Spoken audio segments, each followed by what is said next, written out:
राजकोट येथील घटनेत दोषींवर गुन्हे दाखल करा अशी मागणी करत राष्ट्रवादी काँग्रेसच्या वतीने छत्रपती शिवाजी महाराज यांच्या पुतळ्यासमोर आंदोलन करण्यात आलं।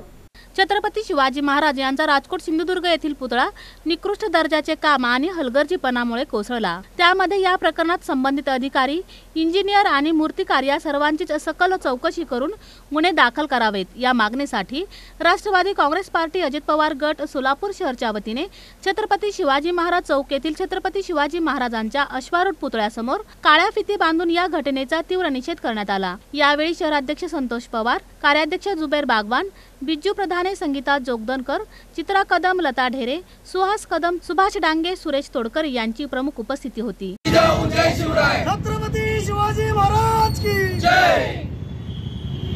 शिवाजी महाराज के सम्मान में हम सब दौड़े मैदान में, छत्रपति के सम्मान में हम सब मैदान में। शिवराय आमचं नातं काय? जय जिजाऊ जय शिवराय। छत्रपती शिवाजी महाराज की जय। या घटनेमध्ये जो कोणी दोषी असेल ते सर्व अधिकारी, प्रशासन, मूर्तिकार, अभियंते त्या सर्वांवर चौकशी लावून त्यांच्यावर तातडीने गुन्हे दाखल करून त्यांना शासन झाले पाहिजे अशी मागणी संतोष पवार आणि जुबेर बागवान यांनी केली।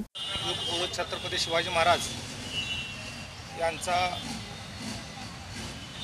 पुतळा सिंधुदुर्ग जिल्ह्यामध्ये जो कोसळला त्या दुर्दैवी घटनेचं राष्ट्रवादी काँग्रेस पार्टीच्या वतीने आम्ही निषेध करतो।